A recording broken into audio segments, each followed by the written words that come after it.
Boa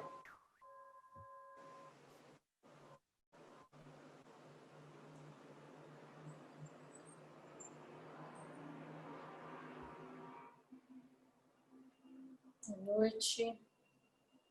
Vou movimentar um pouquinho o corpo.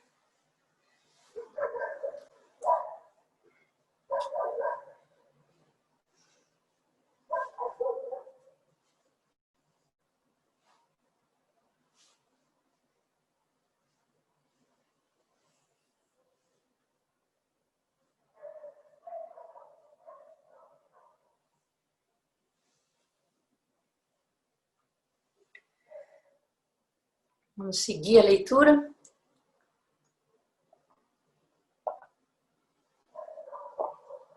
Nuvens brancas.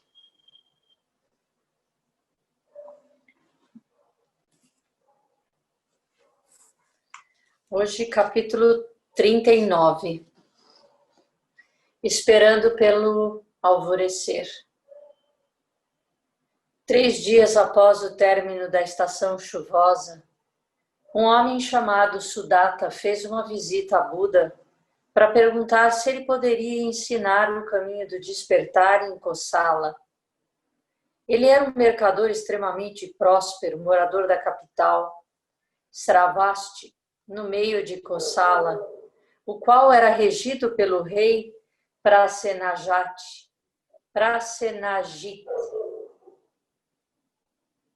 Sudatta era conhecido pelo povo como um filântropo, que sempre esperava uma generosa parte de seus ganhos para compartilhar com órfãos e despossuídos. Seus caridosos esforços davam-lhe muita satisfação e felicidade. Seu povo chamava Anatapindika, que significa aquele que cuida dos pobres e abandonados. Anatapindika. Sudatta viajava com frequência a Magadha para comprar e vender produtos. Quando em Rajagaha, ele ficava com o irmão mais velho de sua esposa, que também era mercador. Seu cunhado sempre o tratava com a maior afeição, cuidando de cada detalhe para que sua estadia fosse prazerosa. Era o final da estação chuvosa.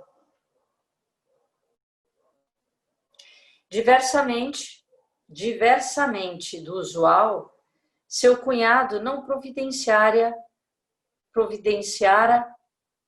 várias de suas necessidades. Ao invés disso, estava ocupadíssimo dirigindo os membros da família e servos na preparação para alguma grande celebração. Sudatta ficou surpreso ao chegar e encontrar o homem no meio de tamanha atividade.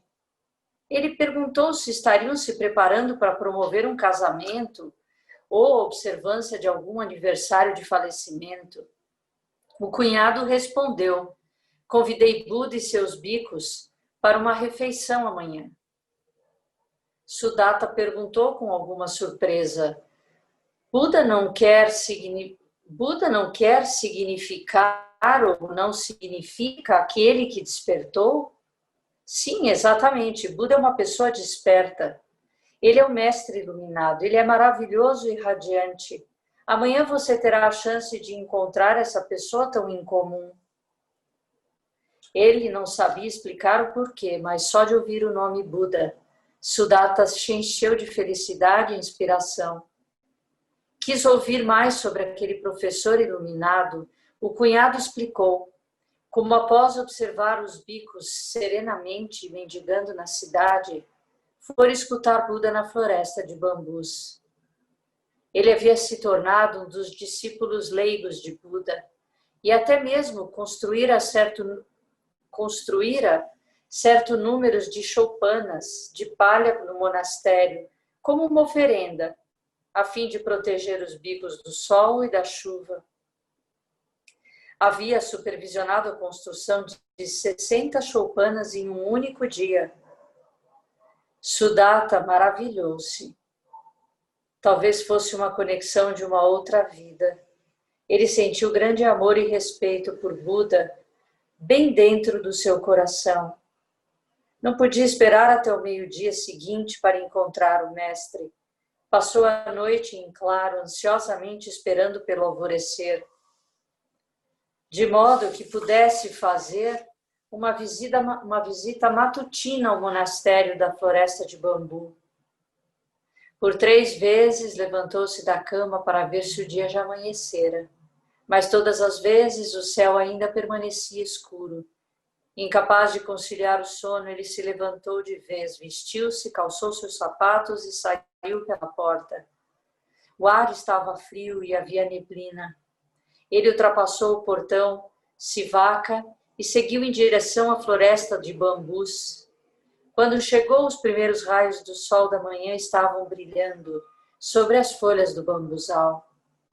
Embora quisesse apenas encontrar Buda, estava um pouco nervoso. Para acalmar-se, disse para si mesmo: Sudatta, não se preocupe. Naquele exato momento, Buda, que fazia sua meditação caminhando, passou por ele. Parou e disse suavemente: Sudatta. O homem juntou as palmas das mãos e inclinou-se diante de Buda. Eles andaram até a choupana do mestre e Sudatta perguntou-lhe se havia dormido bem. Buda disse que sim. Sudatta contou ao Buda sobre a noite sem descanso que havia tido, de tão ansioso que estava para vir encontrá-lo, e pediu para ser esclarecido sobre o caminho. Siddhartha falou para Sudatta sobre compreensão e amor. Sudatta ficou cheio de grande felicidade. Ele se prostrou diante de Buda e pediu para ser seu discípulo leigo. Buda o aceitou. Sudatta também convidou o mestre e todos os seus bhikkhus para uma refeição no dia seguinte na casa do seu cunhado. Buda sorriu gentilmente. Meus bhikkhus e eu já fomos convidados para comer lá hoje mesmo. Não há razão para esperarmos comer lá amanhã também. Sudatta disse: Hoje meu cunhado será seu anfitrião. Amanhã deixe-me fazer a minha oferenda. Lamento não ter minha própria casa em Rajagarha e insisto que aceite o meu convite. Buda sorriu em concordância. Extasiado, Sudatta cumprimentou-o de novo e então rapidamente voltou para casa a fim de auxiliar seu cunhado com os preparativos para a oferenda do dia. Quando Sudatta ouviu mais ensinamentos do Buda na casa de sua irmã, sua alegria não conhecia limites. Ele acompanhou o mestre e seus monges ao portão. Quando o ensinamento terminou e em seguida começou a preparar-se para a oferenda de alimentos do dia seguinte.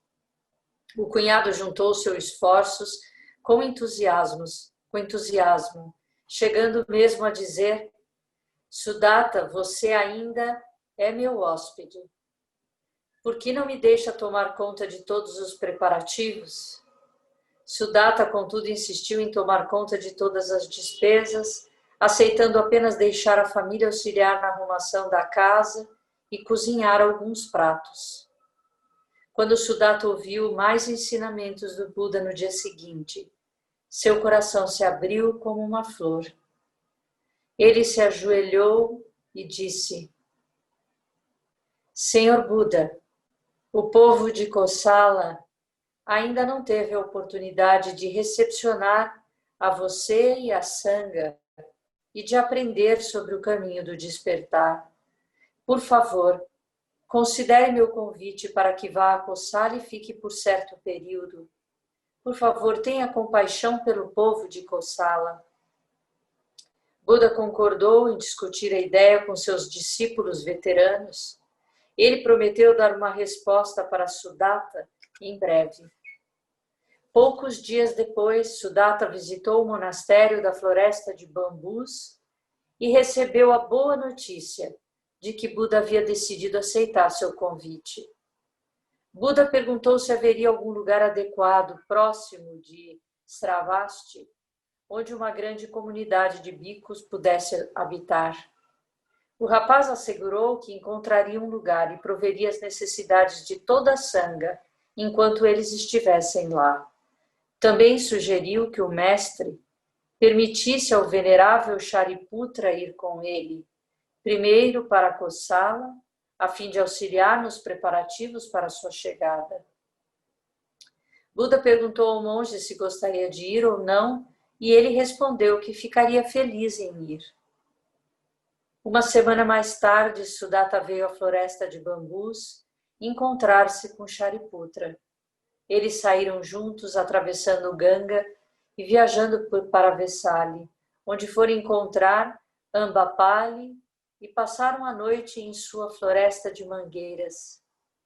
Shariputra disse a ela para esperar Buda e um grande número de bhikkhus passarem por ali a caminho de Kosala em cerca de 6 meses. A mulher disse que ficava muito feliz em oferecer-lhes comida e um lugar para dormir. Falou a Shariputra e Sudatta que estava muito honrada em recebê-los como hóspedes. Ela elogiou o jovem mercador por seus muitos trabalhos de caridade e encorajou-o em seus esforços para que Buda levasse o ensinamento para Kosala. Após prestarem despedidas a Ambapali, eles rumaram para o noroeste ao longo das barrancas do rio Asiravati. Sudatta jamais havia caminhado tamanha distância anteriormente, tendo sempre feito uso de carruagens. Por todos os lugares onde passavam, eles anunciavam às pessoas que Buda e sua sanga viajariam pela terra e pediam para que todos lhe dessem boas-vindas. Buda é um mestre desperto, preparem-se para receber a ele e sua sanga com júbilo. Kosala era um grande e próspero reino, não menos poderoso que Magadha. Sua fronteira sul era marcada pelo Ganga e sua fronteira norte era delimitada pelos contrafortes do Himalaia. Sudatta, ou Anathapindika, era conhecido por todos por onde quer que fosse. As pessoas acreditavam no que ele dizia e todas ficaram animadas porque poderiam encontrar Buda e sua sanga. A cada manhã, quando Shariputra ia mendigar, Sudatta o acompanhava para falar sobre o mestre, com o maior número de pessoas que pudesse. Eles chegaram a Sravasti depois de um mês. Sudatta convidou o monge para ir até sua casa comer e apresentá-lo aos seus pais e esposa. Ele pediu que Shariputra falasse sobre o Dharma, após o que seus pais e esposas pediram para tomar o tríplice refúgio e os 5 preceitos. A esposa de Sudatta era uma mulher amável e graciosa. Seu nome era Punalakana. Eles tinham 4 crianças, 3 meninas e um menino. As irmãs se chamavam Subhadra velha, Subhadra jovem e Sumagada. O filho deles, a criança mais jovem de todas, tinha o nome de Kala. Shariputra mendigava todas as manhãs na cidade e dormia na floresta, que beirava o rio durante a noite. Sudatta não perdeu tempo e foi procurar por um lugar que hospedasse Buda e os bhikkhus.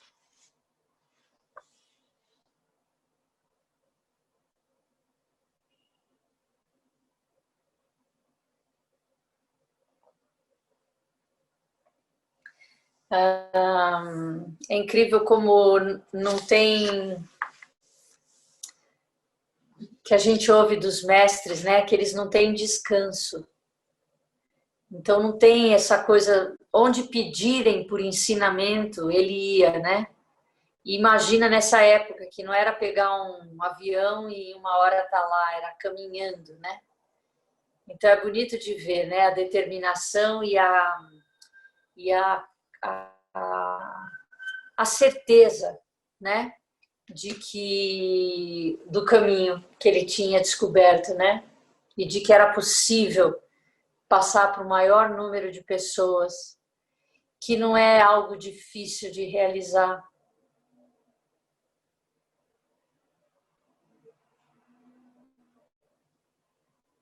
Mas, ao mesmo tempo, tem que ter diligência, tem que ter esforço correto.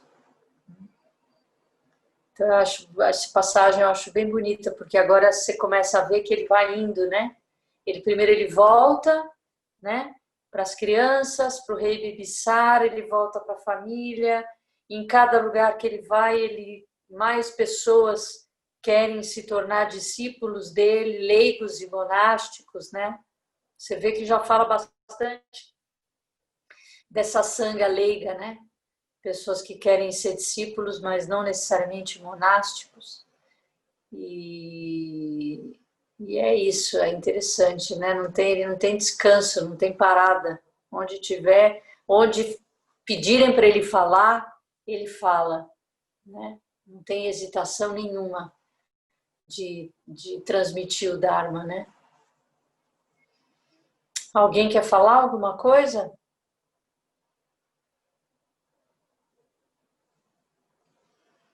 Não?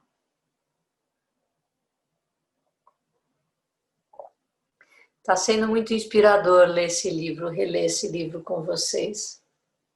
Às vezes, assim, durante o dia, vem partes dele, né? E os meninos, hoje a gente teve reunião do grupo de tradução, estão traduzindo outro texto, né, de Mestre Keizan, mas o comentário era que, ao ler o Denkoroku, muito do que a gente está ouvindo nesse texto do Thich Nhat Hanh ajudava a fazer sentido, né, para traduzir. E é assim que a gente estuda e aprende no Zen, né? Quando a gente recita os sutras nas cerimônias, que são os ensinamentos de Buda, a gente recita com esse coração, né? De quem está repetindo os ensinamentos, repetindo. De tanto repetir, você decora, e quando está decorado, quando está de coração, né? Durante o dia, às vezes, acontece alguma coisa e vem uma frase do sutra. Para mim, algumas vezes vem uma frase do sutra e nem necessariamente é a frase que eu lembro que está associado ao que eu estava vivendo. Mas aí eu pego a frase e começo a recitar e na sequência vem a passagem que eu inconscientemente ou inspirada pelo sutra, né, associei. Então é bem legal isso quando isso acontece, né? Porque aí você vai realmente se norteando pelos ensinamentos, né? Você vai sacando os relacionamentos no dia a dia, né? E aí a prática sai de um lugar especial, né? De um sagrado, e ela mistura com esse cotidiano, da vida cotidiana. Por isso que o caminho, realização do caminho é na vida cotidiana. Mas a gente precisa da prática para que aquilo torne-se você, né? E que não fique mais separado. Lá eu pratico, aqui eu trabalho, né?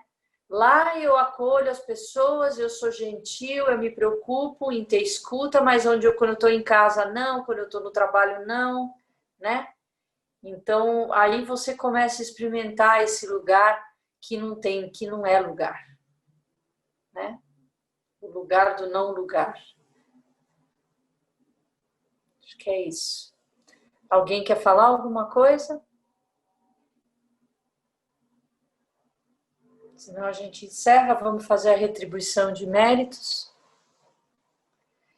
Que os méritos de nossa prática se estendam a todos os seres e que possamos nos tornar o caminho iluminado.